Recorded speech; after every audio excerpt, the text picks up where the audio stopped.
One of the things that I'm most grateful for was my ability to not care what people thought about me when it mattered most, okay? And this is coming from a woman who used to really care what people thought.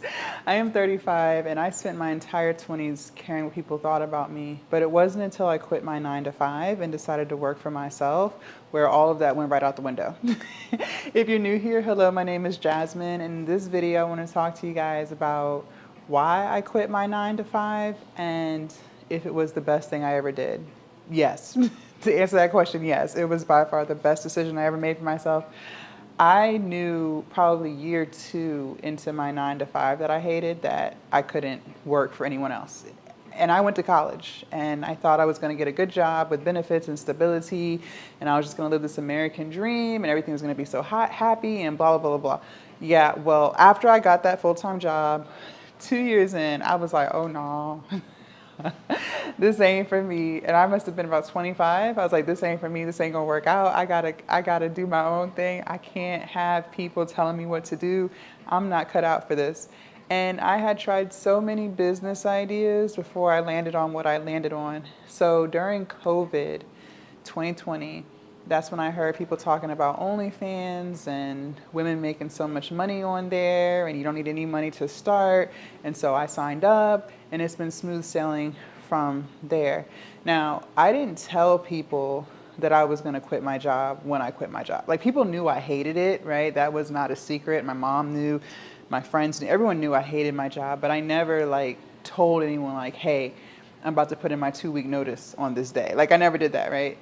And I put in my 2-week notice. I already had my OnlyFans account. I wasn't making any money on it, but I already had the account. The country was shut down. I put in my 2-week notice and I was out the door. Now, I'm so happy that it was those moments when I stopped caring, because just imagine if I still cared what people thought about me, I probably would have never quit. I probably would have never even started an OnlyFans to begin with. And 9 times out of 10, I probably would have still been at that job, because that job was the type of job that never fired anyone. Like, there are very few jobs like that. They'll just make you miserable, but they never fired you. They'll write you up a million times, right? They'll tolerate your BS. They'll bitch about it. They'll put it on your little annual report, right? But they don't fire you. People would start that job fresh out of college, like how I did, and they would retire there. Okay, it was one of those type of jobs. Like, it was very, very, very stable, and it was in healthcare, so they never laid off. They didn't fire anyone. Like, once you kind of had that job, you were pretty much set, right? But I was so miserable. I hated management. I hated the inequality. Like, I just hated everything about it, right? And I'm not gonna lie, when I told people that I quit, nobody was in support, okay? And it wasn't even the fact that I did OnlyFans. I mean, that too, but most people were just on some, so how are you gonna get health insurance? How are you gonna save for retirement? That's a good job. They pay you $60,000 a year. Why would you do that? It was more about the benefits of the job than my happiness being at that job that people cared about. And crazy thing is, you can find those benefits anywhere, okay? A lot of full-time jobs give health insurance. A lot of full-time jobs give 401k matching, right? A lot of full-time jobs give you PTO. It was nothing that job was giving that I couldn't find anywhere else. But that's all people cared about when I told them that I quit. And I'm telling you this because you're the only one that knows what's right for your life. And listen, you're not gonna always make the right decision. Don't pressure yourself so much. I think we can get really, we hyper focus on making sure that we're making the right decision, but in the process of hyper focusing on making the right decision, you end up making the wrong one. Stop putting so much pressure on yourself. Deep down inside, you know what you should do. You may not trust your intuition, right? You may start to overthink or second guess, but you know what you should do. The thing that's stopping you from doing it is fear, whether that's fear of being judged, whether that's fear of failing, whether that's fear of, I don't know, going broke. Like, we can come up with fears all day, but there's fears within you that's keeping you from doing the very thing that's going to change your life. And this video is not me telling you to quit your job. That's not what I'm telling you to do. When I quit, times were different. Okay, COVID was going on. Everybody was at home. I was able to collect unemployment. There were stimulus checks going on. So there's so much going on back then that's not going on today. So I'm not telling you to quit your job. But what I am saying is you can't allow people and their opinions of you or what you want to do dictate how you live your life. We only get one life, okay, not 10. Some of y'all act like you get life after life after life. No, you don't. You get one. And it would be so unfortunate to live your entire life not doing what you wanted to do because you were so worried about what other people were going to think about you. And the crazy thing is these people that we worry about, they're not even paying our bills. How much do they pay on your rent every month? Because if it's not even 25%, why do you care? How much do they have on that car note that's coming up? How much they got on your lights? Did they make sure you ate today? No. Most of the time the answer is no.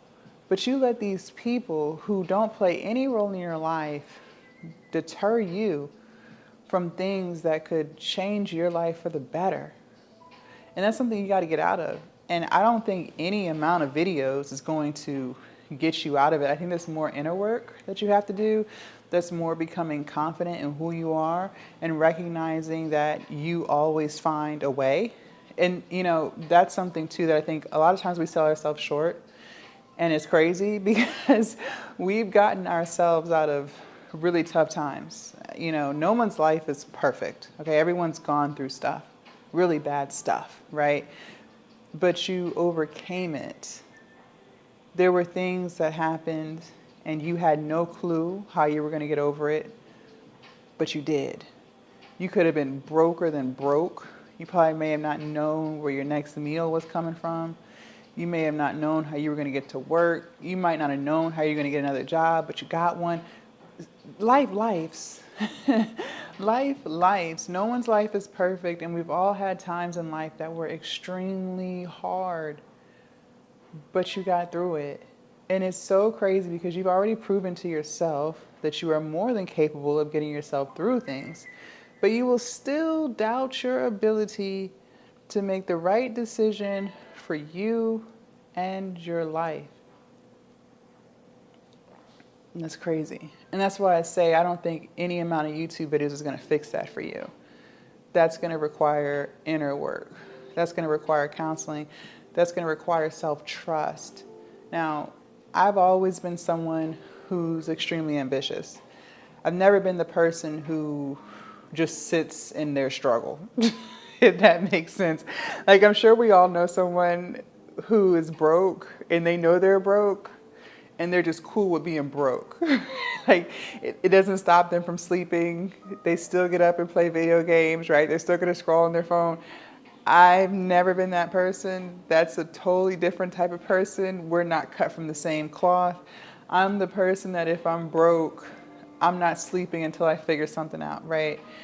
And I already knew that I had those qualities so that when I did quit my job, I knew that even if things go completely south, I know the type of woman I am, and I know I'm going to figure it out. I'm going to make something shake. Like, that's just how I've always been. And if you're anything like me, then you've probably proven that to yourself more than once. So you already know that you are capable of making decisions that will change and enhance your life. But you will still second guess whether or not that's the right decision to make because you put way too much pressure on yourself to make the right decision, and then you just stay stuck in this loop of wanting to do something but you're not doing it because you care what people think, but you don't want to care what people think, but you still do, and then you waste 5 more years doing absolutely nothing. That's so sad. That is so sad. And I'm so thankful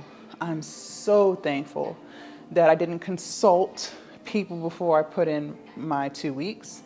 And I used to always consult, like even before I bought my house, I asked people at my job if they thought I could afford the house.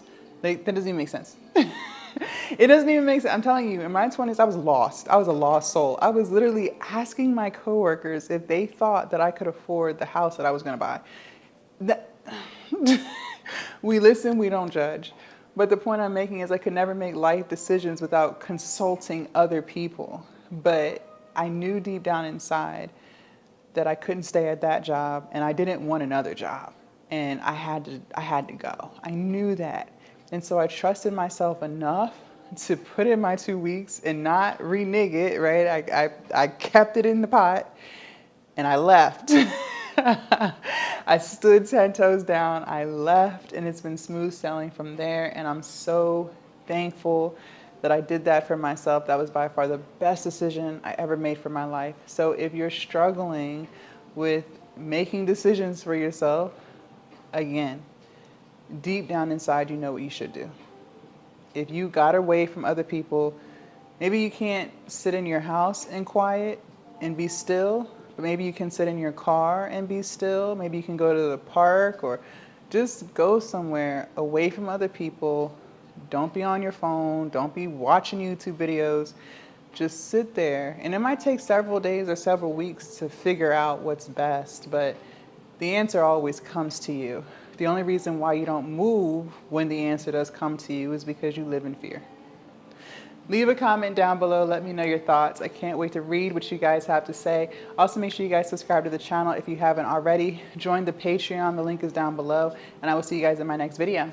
Bye.